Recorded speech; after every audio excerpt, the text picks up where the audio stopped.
So వీళ్ళందరూ కూడా కలిసి అవకాశం కనబడుతుంది. చంద్రబాబు మన జగన్మోహన్ రెడ్డిని ఎట్లాగూ గద్దె దించే ఎలాగైనా సరే గద్దె దించాలనే ఒక ఆలోచనతో ఉన్నట్టున్నారు. ఏంటి ఎలా ముందుకు వెళ్ళబోతున్నారు? అందుకనే భయపడే ఈరోజు ఎమ్మెల్యేలను మారుస్తున్నారు అంటున్నారు. ఎమ్మెల్యేలను మార్చేంత మాత్రాల మళ్ళీ మీకు అధికారం చేపట్టే అవకాశం ఉంటుందా? ఫైనల్గా సమయం లేదు, ప్లీజ్.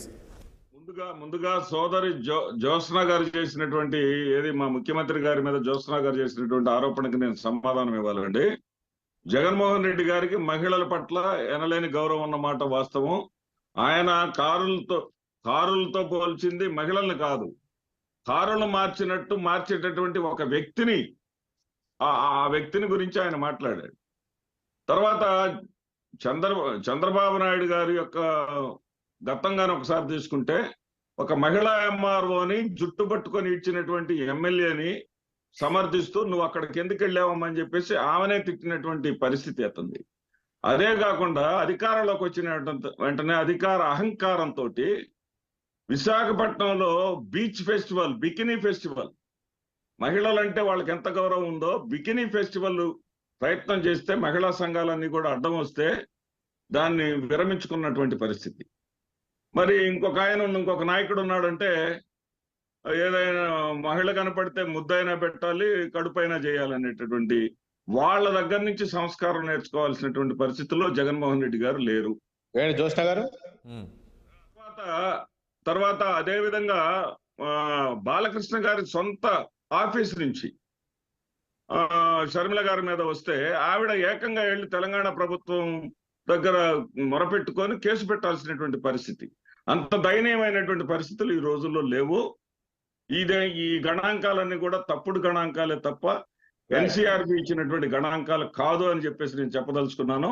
ఆ తర్వాత ఇక మీరు అడుగుతా ఉన్నారు ఏది జ్యోత్స్న గారు ఏం అడుగుతున్నారు? ఒక్క నిమిషం అండి శ్రీనివాసరెడ్డి గారు. జ్యోత్స్న గారు ఏం అడుగుతున్నారు ఒక్కసారి మాట్లాడేది. జ్యోత్స్న గారు ఫైనల్ సమయం లేదు, ప్లీజ్.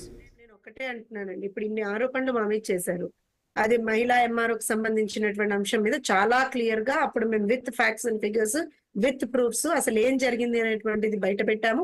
ఆవిడ కూడా దానికి సంబంధించినటువంటి దాని గురించి మాట్లాడారు. నేను ఏమంటున్నా అంటే ఇప్పుడు మా మీద ఇన్ని ఆరోపణలు చేశారు కదా, so you in turn are saying that మేము ఇప్పుడు అక్కడ కూర్చొని జగన్మోహన్ రెడ్డి ఇలా మాట్లాడడం కరెక్ట్ అని వీళ్ళు సమర్థించుకుంటున్నారా అని నేను అడుగుతున్నాను.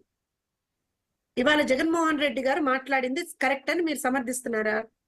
జగన్మోహన్ రెడ్డి గారు ఇవాళ మాట్లాడింది కరెక్ట్ అని మీరు సమర్థిస్తున్నారా? పిల్లల కోసం పెట్టినటువంటి ఒక సభలో పెళ్లిళ్ళ గురించి మాట్లాడడం, ఆడవాళ్ళని అబ్జెక్టిఫై చేయడం.